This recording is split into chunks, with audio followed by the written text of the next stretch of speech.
Hello दोस्तों, welcome to our channel SMKK। पहली बार आए हैं तो चैनल को सब्सक्राइब जरूर करें और स्टॉक मार्केट की नई नई वीडियोस के लिए बेल आइकन को प्रेस करके ऑल ज़रूर सेलेक्ट करें।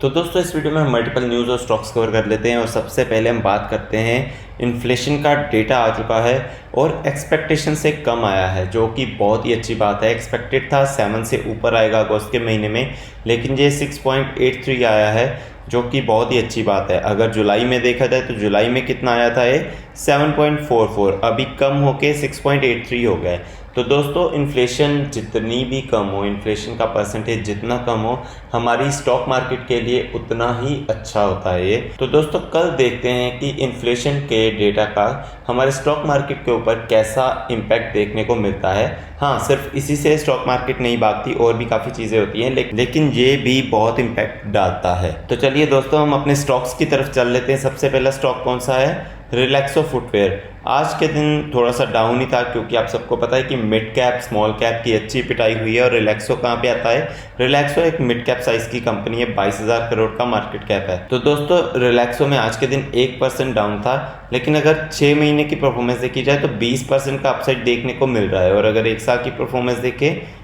तो 16% डाउन है। तो दोस्तों, हाल ही में इसने जब अप होना शुरू किया था, मतलब तेज़ी दिखानी शुरू की थी, तो आज के दिन मिड कैप कंपनीज डाउन आ गई। लेकिन जो इसकी तेज़ी है उसका रीज़न क्या है? उसका रीज़न है म्यूचुअल फंड की होल्डिंग।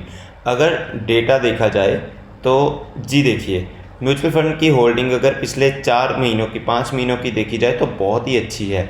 इतने number of shares mutual fund ने होल्ड किए हुए हैं, और चेंज क्या मतलब है कि बेचे या खरीदे बहुत कम जा रहे हैं, लेकिन होल्डिंग काफ़ी अच्छी है। अगर होल्डिंग बढ़ रही है, दैट मीन्स कि म्यूचुअल फंड हमेशा खरीद ही रहे, सेलिंग कोई नहीं हो रही। तो दोस्तों, ये बहुत ही अच्छी बात है। हालांकि इतने शेयर्स काफ़ी नहीं होते एक स्टॉक को बढ़ाने के लिए, लेकिन एक स्टॉक अच्छा है तभी इतने म्यूचुअल फंड्स इसमें बने हुए हैं। तो दोस्तों, ये बहुत ही अच्छी बात है रिलैक्सो फुटवेयर। और अगर आप देखोगे तो फुटवेयर सेक्टर में नंबर 1 कंपनी है रिलैक्सो, तो कोई बड़ी बात नहीं है। 5 साल की परफॉर्मेंस देखोगे तो 114% की रिटर्न, जो पैसा डबल कर देता है, वो ये ऐसा स्टॉक है। और अभी अगर आप टॉप लेवल से देखोगे तो काफ़ी डाउन है, 1436 टॉप पे गया था और 912 पे आ गया है। तो दोस्तों, रिलैक्सो अच्छी कंपनी है, लेकिन काफ़ी स्लो चलती है। नेक्स्ट हम बात करते हैं एक केमिकल सेक्टर की बहुत ही शानदार कंपनी की, दीपक नाइट्रेट। आज के दिन 4% गिरा है, और दोस्तों इसमें तेज़ी, मतलब अभी फिर से इसमें तेज़ी आनी शुरू हुई थी। अगेन अगर 6 महीने की परफॉर्मेंस देखोगे तो 24.12%। लेकिन ये भी क्या है, मिड कैप साइज की कंपनी है, 30,000 करोड़ का मार्केट कैप है, इसीलिए आज इसमें भी हमें गिरावट देखने को मिली, लगभग 4.25% की। और अगर 1 साल की परफॉर्मेंस देखो तो ये डाउन ही है, मतलब काफ़ी डाउन है। अगर 52 वीक हाई की बात की जाए तो 2372, लेकिन 5 साल की परफॉर्मेंस अगर देखी जाए तो ये स्टॉक 3,000 तक भी गया था, ये देखिए।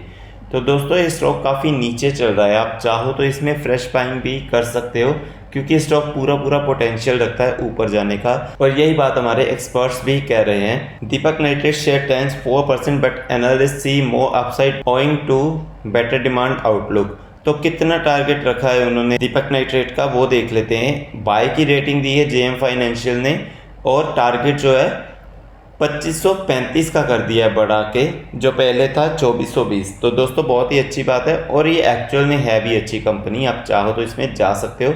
हालांकि काफ़ी डाउन चल रहा है, तो ये एक अच्छी अपॉर्चुनिटी है। नेक्स्ट हम बात कर लेते हैं रिलायंस कंपनी की, जो कि आज के दिन 1.5% लगभग डाउन था।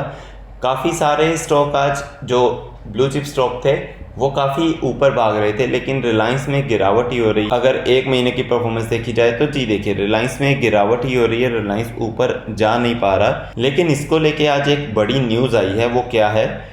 KKR to make fresh investment of ₹2069.50 crore in Reliance Retail, hike stake at 1.42%। तो दोस्तों, KKR एक इन्वेस्टमेंट कंपनी है जो कि बड़ी बड़ी इन्वेस्टमेंट करती है। तो रिलायंस रिटेल में उन्होंने अपनी इन्वेस्टमेंट बढ़ाई, अपना स्टेक बढ़ाया है। और आप सबको पता है कि रिलायंस रिटेल एक सब्सिडरी है रिलायंस इंडस्ट्रीज़ की, जिसका कि अभी काफ़ी चर्चा में है कि जल्दी ही हमें IPO देखने को मिल सकता है। तो दोस्तों, इसी के लिए अलग अलग कंपनी, अलग अलग फर्म्स इसमें इन्वेस्टमेंट कर रही है। और जब ये रिलायंस रिटेल का IPO आएगा तो उम्मीद की जा रही है कि बहुत ही धमाका करेगा। और रिलायंस इंडस्ट्रीज़ भी बुरी कंपनी है नहीं।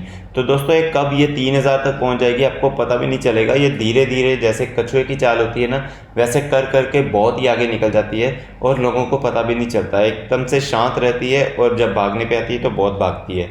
तो दोस्तों वही फॉर्मूला है, 1 साल में देखें तो डाउन चल रही है, लेकिन 5 साल में देखोगे तो 96% की रिटर्न, पैसा डबल कर दिया है। ऐसी कंपनीज यही एक्सपेक्टेशन रखनी चाहिए ऐसी कंपनी से। तो रिलायंस अच्छी कंपनी है, कभी भी लो, बहुत अच्छी कंपनी है, होल्ड करना आना चाहिए आपको। नेक्स्ट हम बात करते हैं जो कंपनी आपको बिल्कुल भी नहीं लेनी चाहिए, जिसको अवॉइड करना चाहिए। और मैं बार बार वार्न कर चुका हूँ, आज फिर से मैं बात करने वाला हूँ, क्यों उसका रीज़न भी बताता हूँ। BCG आज के दिन 4.83% का अपर सर्किट। तो जैसा कि आपने देखा कि मोस्टली स्मॉल कैप कंपनीज या माइक्रो कैप कंपनीज या पेनी स्टॉक्स जो है वो गिर रहे थे, लेकिन BCG में आज अपर सर्किट देखने को मिला। तो क्या इसमें चले जाना चाहिए? क्योंकि कुछ लोग सोच लेते हैं, जो नए होते हैं, जो बिगनर्स होते हैं, वो सोच लेते हैं कि जब बाकी सारी कंपनीज गिर रही हैं लेकिन ये ऊपर जा रही है तो शायद ये अच्छी कंपनी, इसमें जाना चाहिए। लेकिन दोस्तों मैं जाने से पहले इसका चार्ट पैटर्न दिखा दूं। 6 महीने की परफॉर्मेंस देखोगे तो 23% डाउन। यहाँ पे कितने पे था? 9 रुपये के लगभग। कितना गया था? 32 रुपये के आसपास गया था, 35 रुपये के आसपास। वापस से कितना आ गया है? 15 रुपये आ गए।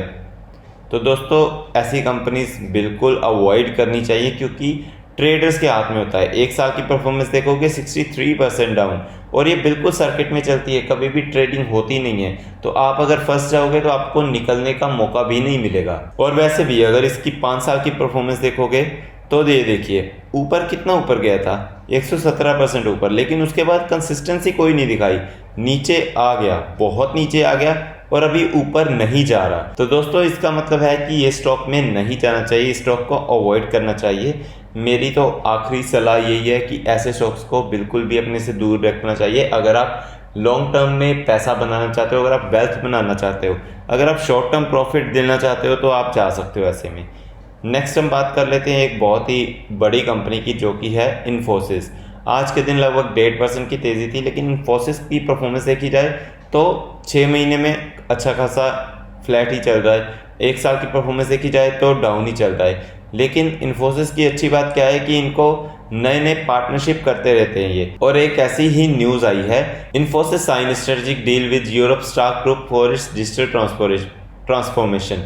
तो दोस्तों इन्फोसिस ने एक और नई डील साइन की है स्टॉक ग्रुप के साथ। तो इनकी ऐसी ही डील साइन होती रहती है, नए नए ऑर्डर्स मिलते रहते हैं, ये पार्टनरशिप करते रहते हैं और इनका बिजनेस चलता रहता है। इन्फोसिस का भी वैसे ही जैसे रिलायंस का था, 5 साल में पैसा डबल। तो ये देखिए, बिना देखे ही मैं बता देता हूँ, क्योंकि एक कंपनी से ये एक्सपेक्ट किया जाता है और ये एक्सपेक्टेशन पर पूरी उतरती हैं। तो आप कभी भी चाहो तो इसमें जा सकते हो। नेक्स्ट हम बात करते हैं एक कंपनी की जो कि बहुत अच्छी कंपनी है, पेंट सेक्टर में दूसरे नंबर की है और उसने बोनस दिया था और आज उसकी रिकॉर्ड डेट भी आ गई है, बर्जर पेंट्स। तो दोस्तों जब से बोनस दिया है उसके बाद से कंपनी हल्की सी ऊपर गई है। उसका रीज़न मैंने आपको पहले भी बताया था, क्योंकि बोनस का रेशो इतना अच्छा नहीं था। बोनस का रेशो क्या था? 1:5 का। मतलब आपके पास अगर 5 शेयर है तो वो आपके 6 हो जाएंगे।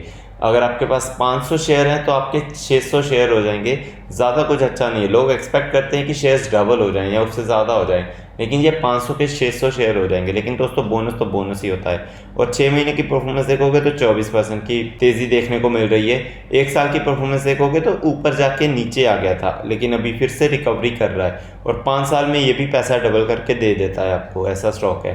तो दोस्तों जिनको एशियन पेंट्स महंगा लगता है ना, क्योंकि वो 3000-3200 का है, तो वो बर्जर पेंट्स में ज़रूर जा सकते हैं। बहुत अच्छा स्टॉक है। यहाँ पे देखोगे तो 500 तक भी आया था, 550 तक। तो तब भी मैंने इसकी वीडियो बनाई थी कि बर्जर पेंट्स बहुत अच्छा स्टॉक है, धीरे धीरे करके बढ़ता रहता है, तो आपको इसमें ज़रूर जाना चाहिए। इसकी रिकॉर्ड डेट क्या है वो चेक कर लेते हैं। बर्जर पेंट्स की रिकॉर्ड डेट है 23 सितंबर। तो दोस्तों अगर आपके पास 22 सितंबर से पहले डीमैट अकाउंट में बर्जर पेंट्स के शेयर होंगे तो आप बोनस का फ़ायदा उठा सकते हो। तो दोस्तों मैं उम्मीद करता हूँ आपको ये वीडियो बहुत पसंद आई होगी। ऐसे ही स्टॉक मार्केट की नई वीडियोज़ के लिए चैनल को सब्सक्राइब जरूर करें और बेल आइकन को प्रेस करके ऑल ज़रूर सेलेक्ट करें। थैंक यू दोस्तों।